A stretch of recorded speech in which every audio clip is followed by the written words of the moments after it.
இன்னைக்கு நம்ம பார்க்க போறது ஒரு ஆந்திரா ஸ்டைல் கத்திரிக்காய் தொக்கு. நிறைய சாமானம் இருக்குன்னு பாக்குறீங்களா? எல்லாம் நம்ம வீட்ல இருக்கிற சாமானம் தான். இந்த கத்திரிக்காய் தொக்கு பண்றதுக்கு அந்த நிலக்கடலை 2 ஸ்பூன் எடுத்திருக்கேன். எள்ளு 2ஓ 3ஓ நம்ம காரத்துக்கு தகுந்த மாதிரி உப்பு மிளகாய் இது எல்லாத்தையும் போட்டு ட்ரை ரோஸ்ட் பண்ணிக்கலாம்.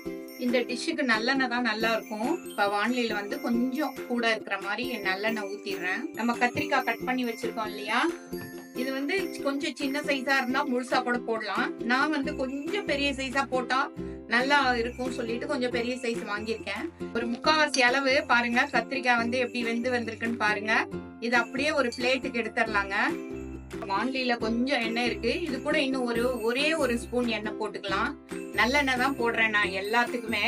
1 ஸ்பூன் கடுகு போட்டிருக்கேன், சீரகம் 1 ஸ்பூன் போட்டிருக்கேன், மிளகு ஃபிளேவருக்கு ஒரு 1/2 ஸ்பூன் போட்டிருக்கேன், பெருஞ்சீரகம் சொல்லுவோம் இல்லையா அதுவும் ஒரு 1/2 ஸ்பூன் போடுறேன். வெந்தயம் இதுவும் நம்ம நல்ல ஃபிளேவரை கொடுக்கக்கூடியது.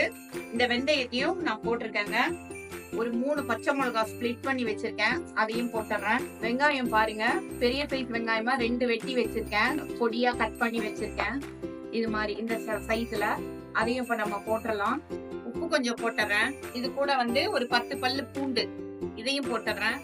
போட்டுட்டு எல்லாம் ஃப்ரை பண்ணணுங்க. வெங்காயம் நல்லா ஃப்ரை ஆயிடுச்சுங்க. இப்ப வந்து தக்காளி ஒரு 2 தக்காளி மீடியம் சைஸ் தக்காளி கட் பண்ணி வச்சிருக்கேன், அத போட்டுடலாம். அதுவும் நல்லா உருவமே தெரியாம ஃப்ரை ஆகணும்.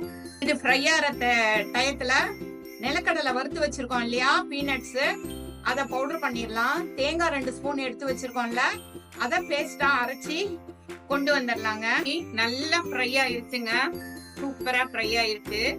இப்ப வந்து இது என்ன பண்ணலாம், நம்ம இந்த மசாலா எல்லாம் எடுத்து வச்சிருக்கோம் இல்லையா, மஞ்சத்தூள், தனி மிளகாத்தூள், தனியாத்தூளும் ஜீரகத்தூளும் கலந்த தூள், இது எல்லாத்தையும் இப்ப இதுல போட்டுடலாம்.